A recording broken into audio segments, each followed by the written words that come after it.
Hey guys, welcome back here to today's edition of Intuitive Angling, and appreciate you guys swinging by the channel to check out the video today. I have got a message to the professional bass fishing is not a real job crowd. I get this a lot. People say that all the time.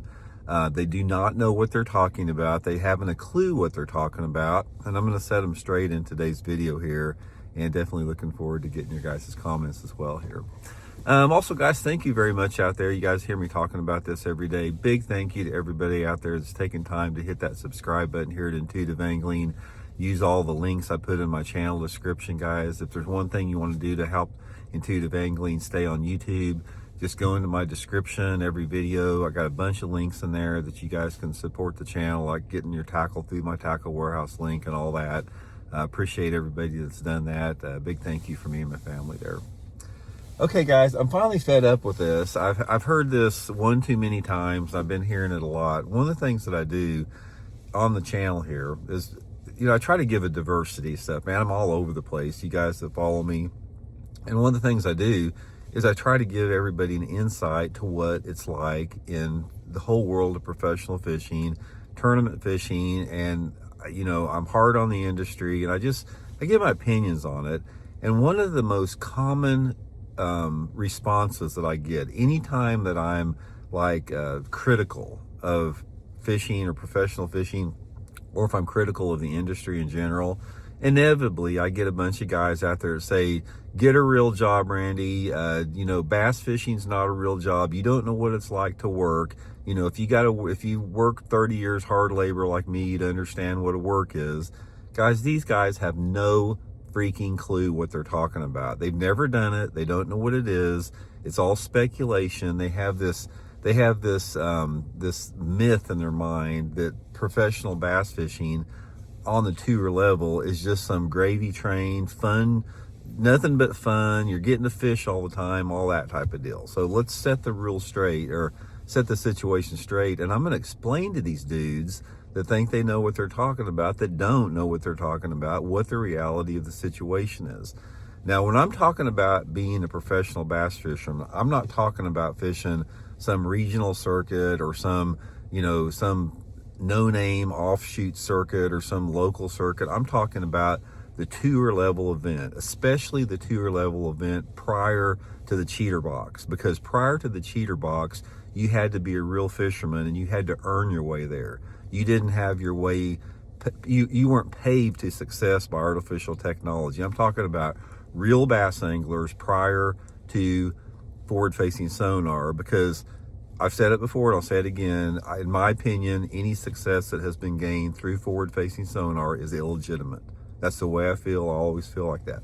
Okay, given that, let me explain to these dudes out there that think pro fishing it's not a job. Let me explain the reality of it.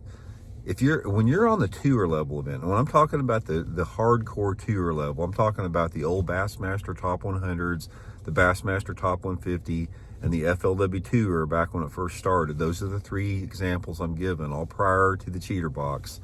Let me explain to you how hard and how much work this is. First of all, let's just forget about the fact of what it took to get there, the sacrifices and the work and the things that you had to do just to actually get to that position of being a Bassmaster Top 100 or Top 150 angler, which is a whole nother deal out there to begin with.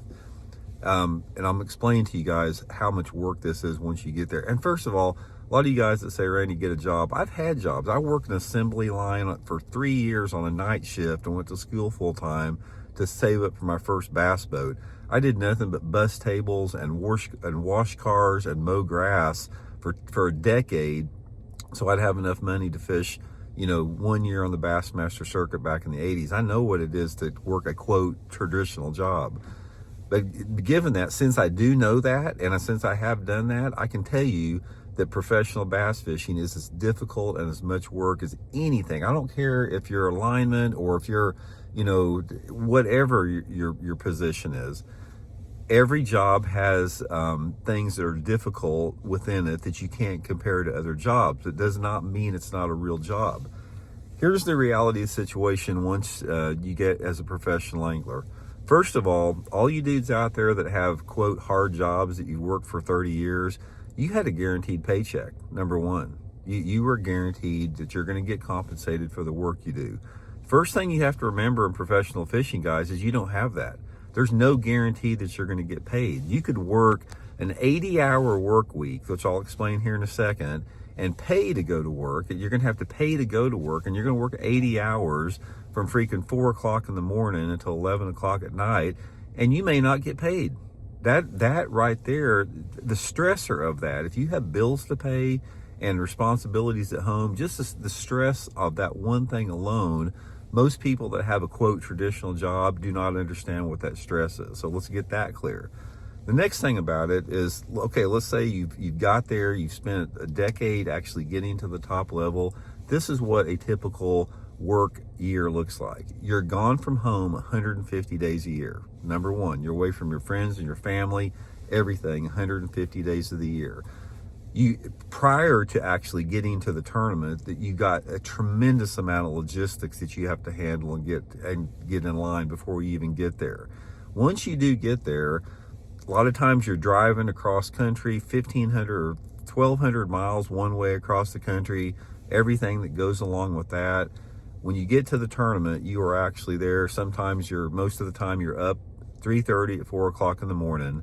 You go through your whole day. You're out in any condition. I don't care if it's 20 degrees or 100 degrees or if there's 4-foot waves or whatever. You're standing up in a rocking boat all day on one foot. You're making, 2,500 casts. Everything out there besides just the physical aspect of it, and the decision-making process goes on and on. And then by the time you get back, you grab something to eat real quick, you get prepared for the next day, you do some research, you're in bed at 11 o'clock at night, and you repeat this over and over and over 150 days a year.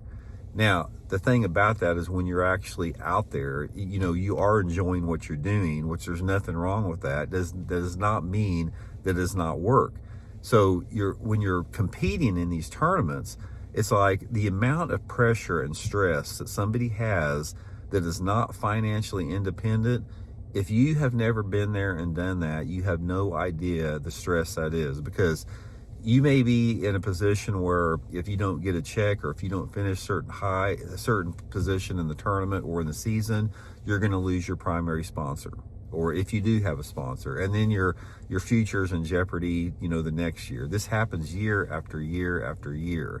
You have so many outside uncontrolled variables. You got things that determine your success on the water, that some of them are controlled, some of them are completely uncontrolled. The level of uncertainty in professional bass fishing is there's not another job like it. So when you're talking about the difficulty of a job, I don't care if you work on an oil rig or anything like that, which I've had buddies that done that.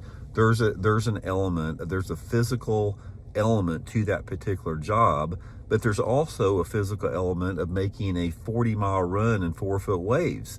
There's also a physical element of the impact of a boat landing on a wave wrong that freaking jars your spine together, where a lot of these dudes that are in their 50s, walk around like they're 90 years old because of the spinal compression on a boat all the time. And a lot of people say, well, you don't have to do it. No, you don't have to do it. Nobody has to do any job that they do, but they choose to do it for whatever reason, whether it's out of necessity or there's something they want to do. That does not mean it's not a legitimate job. So when you're talking about trying to compare a normal 9-to-5 job that somebody goes to every day and hates, you can't try to diminish the fact that somebody's a professional angler and doing something that you perceive as nothing but fun as not being work. Because I will equate the physical part of it, whether it be like you're sort of like a part-time truck driver driving across the country, you're a part-time, social media manager.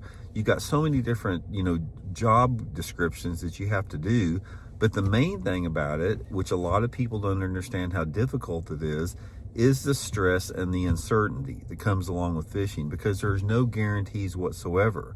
You may be on this mother load of fish. I mean, you may have found like the winning hole, but on the way to the hole, say you got a 20-mile run to where this place is stacked full of fish. What if you blow your motor? on the way over there? Or what if you get to that spot and you catch a load of fish and you're on your way back in and you blow a motor? You know, what if you get there and there's some local dude in a bass club tournament sitting on your spot, which has happened to me all the time. This is something that professional anglers have to deal with all the time, that is a mental strain. And you can't, somebody cannot diminish the fact that a mental strain in a job is not more difficult than freaking getting out there and, you know, climbing up a power line and in 25-degree weather and working on something. Every single job has challenges unique to itself. And most people, or not most people, every person I know that thinks that professional bass fishing is not a real job, and get a real job, Randy. You know, if you had to work like everybody else, you know what it is. You guys don't know what you're talking about. And all the guys out there, and there's not very many of them, that have done this as long as I have for 40 years during the peak time of it, they will nod in agreement on what I'm saying, because unless you've been there and you've done that, you have no clue what you're talking about. And especially if you are not independently wealthy. The real tragedy in our sport today, which has a lot of people have, I can see why they have this notion of it, is we're full of 20 and 25-year-old kids that come from wealthy families. And they show up to these tournaments in their flat brim hat and their brand new Ford F-250 diesel pickup and a brand new boat with $50,000 worth of electronics on their boat. And, you know, I can understand the perception of the sense of entitlement that some of these guys have because it is real. But that is not the way it used to be prior to the fact that bass fishing and tournament bass fishing has turned into an elitist sport because of the policies and the direction that the tournament organizations have taken the sport.